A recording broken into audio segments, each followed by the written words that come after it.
cuties and beauties, welcome to my channel, Foreign Beauties, home of all things beautiful. I'm here with a color revamp and install video. I'm pretty sure you beauties want to get into the transformation, so let's get to it. So as you can see, I'm going to be doing the watercolor method.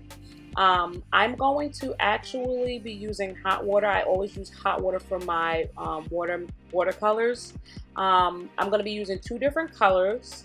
As you can see, the first one that I showed you was the Blue All Luminin by Goldwell, and then Sapphire by Crazy Color.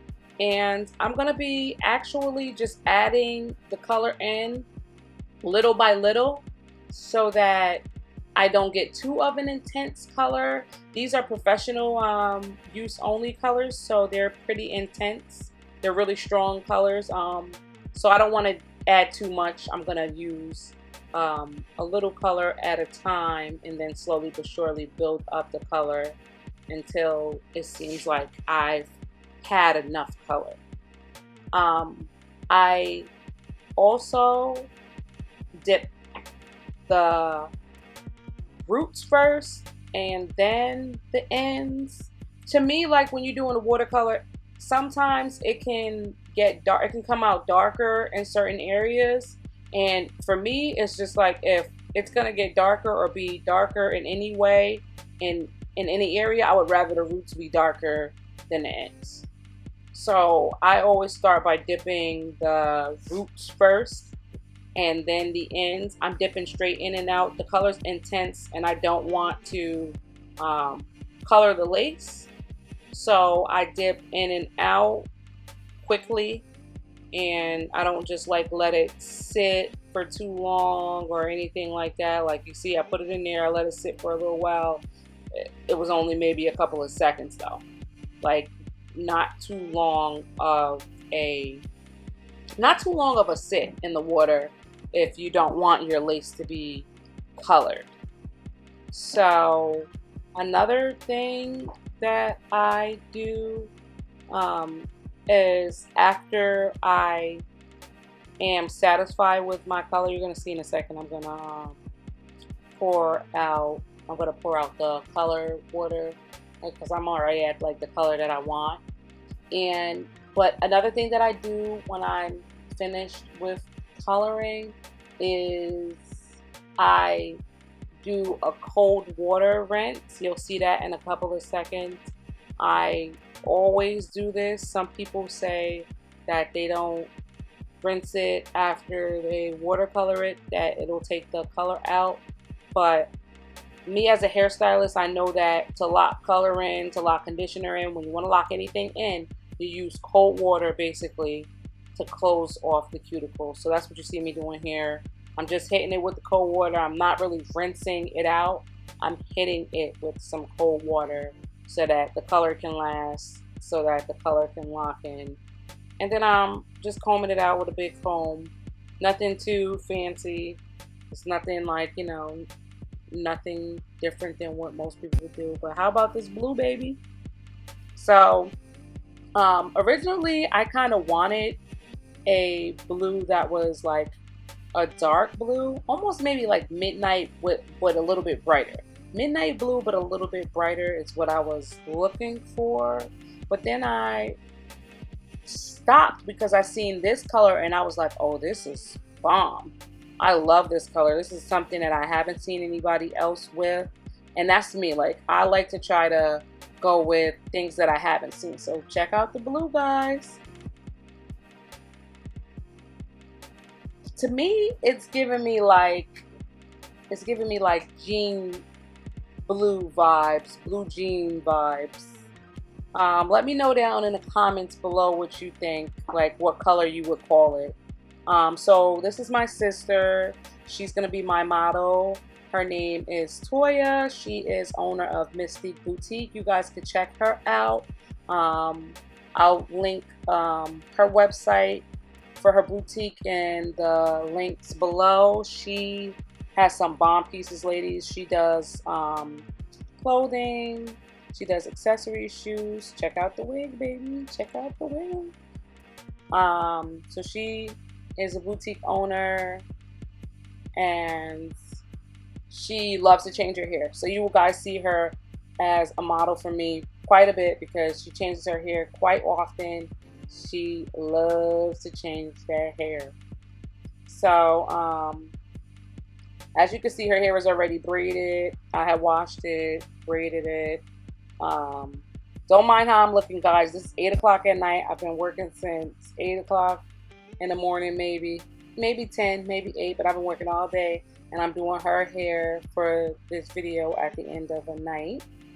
I'm going to clean her skin. That's the first thing first. My first step is always to clean the skin. The install will not last if you don't clean the skin. I use Sea Breeze a lot. Sometimes I'll use alcohol though, but for the most part I like Sea Breeze. It gets the skin really clean and it doesn't dry it out. I really do like the alcohol, the last that it gives when you use the alcohol. But what I don't like is sometimes the alcohol will leave like a little bit of dryness on the skin, so it'll leave a little bit of ash, and then it'll make that ring area in the hairline that tends to sometimes be a little bit more ashier. It'll make it even lighter. So long story short, sometimes I kind of shy, depending upon the person's skin, I should say. If the person kind of has oily skin, then I'll go for the alcohol. If they have like normal skin, not really oily skin, then I'll go with the Sea Breeze. It works just fine, works the same. So another thing is you guys gonna see me using a nude cap. Everybody has their own way of doing things. Everybody has their own reasons for doing things. My reasoning and for my method is the nude cap can be used on anyone of any complexion. I also like to tint my caps to match my clients or models as much as possible, and the only way to do that is to start off with a clear canvas. The clearest canvas is nude, so I use nude on just about everybody. I would say everybody. I use nude caps. I buy them by the 100. So you'll always see me use a nude cap unless I'm somewhere and I don't got one and I'm improvising. I use a nude cap. A nude cap. And I also sew my cap down in whatever area that I will be utilizing the cap. So I'll give you an example. If I was doing ear to ear, I would just sew it down from ear to ear and cut all the rest off. Some people leave the whole cap on. I don't do that. She's getting a closure, so I'm sewing it down just in the area of where the cap is going to be laid, and then I'm going to cut the remainder of the cap off. I'm pretty sure everybody already knows or has their own method of doing the bald cap method. This is my way of doing it. Everybody, you know, you can each just its own, basically is what I'm saying. When I do my bald cap method, I always sew down the cap, and I also use I use an adhesive for my bald cap method to lay down the cap to make the cap stay. To me, it lasts longer than if you was to use, like, you know, sometimes people use just the Got to Be Glued spray, or sometimes people use the gel and the spray. To me, I get the most even, flat, easy to use install. I just showed you guys the Bold Hold skin protectant. I do normally have use my own skin protectant. I have my own lace adhesive line, but I ran out of mine, and I always, no matter what, use a skin protectant. So I'm using the Bold Hold one. It works just fine with my glue. It works just fine with my remover. It works just fine with all of my products. I have my own product line. I'm not sure if you guys have seen any of my other videos or know of that, but I have my own product line by Foreign Beauties at foreignbeauties.com. And pretty much everything you'll see me use is just about my product, my wax stick, my foam wrap, my adhesive, my lace remover, skin protectant. Normally I'll use my own skin protectant.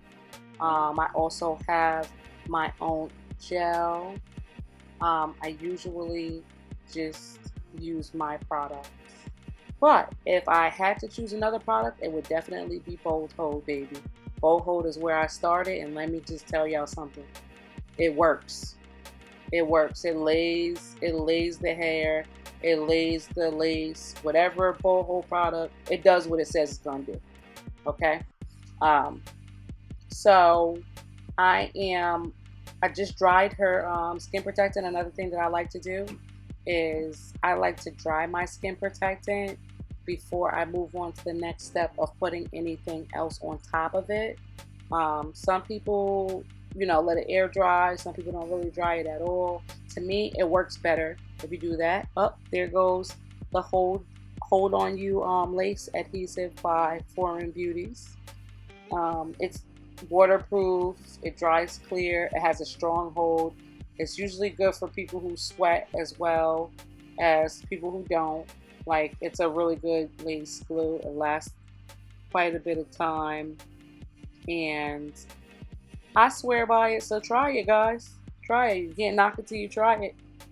I'm gonna add a thin layer of that to her hairline. That's how I do my bald cap method. I use the adhesive, aka lace glue, followed up by hairspray. Everybody got their preference. For me, the hairspray, I don't really have a preference on the hairspray, on what hairspray to use as far as the bald cap method. Like, I'll use Tresemme, I'll use Got To Be, I will use Bedhead. I'll use whatever hairspray I can get my hands on that has a strong hold. So it's not necessarily a big deal if, you use a strong hold non-brand spray, but I just use the Got To Be glue spray most of the time.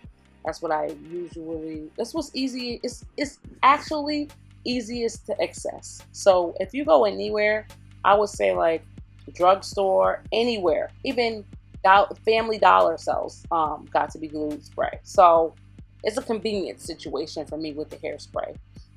Whichever one I can find best, whichever one I can get my hands on, I will use. They all pretty much work really well in conjunction with my lace glue. So that's what I do. I'm gonna skip past cutting the cap, because I'm pretty sure everybody knows how to cut the cap. Another thing that I like to do is I like to put my client under the dryer with the bald cap method. Some people will just blow dry it. To me, it's much more flat and seamless when you put them under the dryer for a couple of minutes. You don't have to put them under the dryer for a long time either. So you don't have to put them under the dryer for a half an hour for this to dry. 5 to 10 minutes will do, depending upon how thick of a layer of adhesive you use, which I would always suggest to use a thinner layer, just because the thinner the layer, the flatter the cap will lay. But I put my client under the dryer for a couple of minutes when I do the cap. So we're gonna get right into it, right into the laying of the lace. So I'm adding my adhesive. I already cut my cap. I already put my makeup on to blend the cap with my model's skin. And I did one layer so far. I normally do 4 to 6 layers. It honestly depends on the person's skin. If I see that the person has more oily skin, I will use more layers of adhesive. A lot of people are against that and frown upon that. I am somebody who is for it. If you want it to last, use more layers. If you don't need more layers, okay, fine. But if you know that you're dealing with somebody and they're gonna sweat a lot, or they're gonna get wet, or they're gonna get in the pool, or they have oily skin just to begin with, actually, then just use more adhesive. It goes a long way. Now, I'm not saying use 10 layers, guys, but the more adhesive you use, the longer the install will last.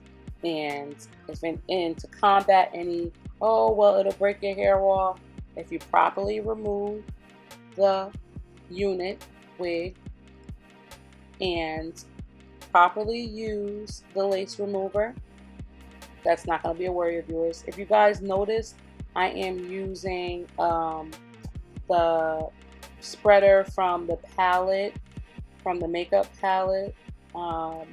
It is one of my favorite tools. I have a little heart-shaped makeup palette. I seen Erica J on YouTube with the butterfly palette, and it made me want to get one. And I found one that was a heart, which is one of my like favorite shapes, and I got it and I love it. So shout out to her because she's the one that I seen using it, and baby, I love it. Okay, I also use it for when I have clients who, sometimes when you have a client, their skin tone might not be the exact skin tone for the makeup that you have. So I use it also to blend my makeup. That's what it's used for anyhow. So I use the heart-shaped palette that I have to blend different colors for people's skin so that the makeup matches their skin. I'm definitely one of those people, when I use makeup on myself, and when I just put makeup even on for install for myself, I have to mix multiple colors to make my color. I have a very, very, very hard time finding my skin color match. So I tend to almost always have to blend together two colors for me, and that's what I use it for, baby. So I also want to tell you guys that it might seem like, oh, the adhesive is not dry yet, but it's dry. It might be a glare going on, but it's dry. Trust me when I tell you, the worst thing that you can do is put on the lace or put down the lace when it is not dry. I put it down when it's dry, and then I also blow dry it to fully dry it to ensure that before you tie it down, guys, before you tie it down, you want to make sure that the lace glue is almost all the way dry or dry. It'll make the world of a difference in the melting process. It'll help you to melt your lace much better if the lace glue is dry. So that's what I'm doing right now. I've blow dried it in, combed it in. And then another thing is you don't want to put it too far out on the hairline. I always try to, not put it too far forward. And then I will go back in and fill it in afterwards. It's okay to leave a little bit of room and space to fill in, but if you add too much adhesive, then it's going to be really, really hard to correct. So here's the part where I'm going to melt the lace, style the hair, and all of that good stuff. So I'm going to let you guys watch me work.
Alright beauties, here's the finished product. Thank you for tuning into my channel.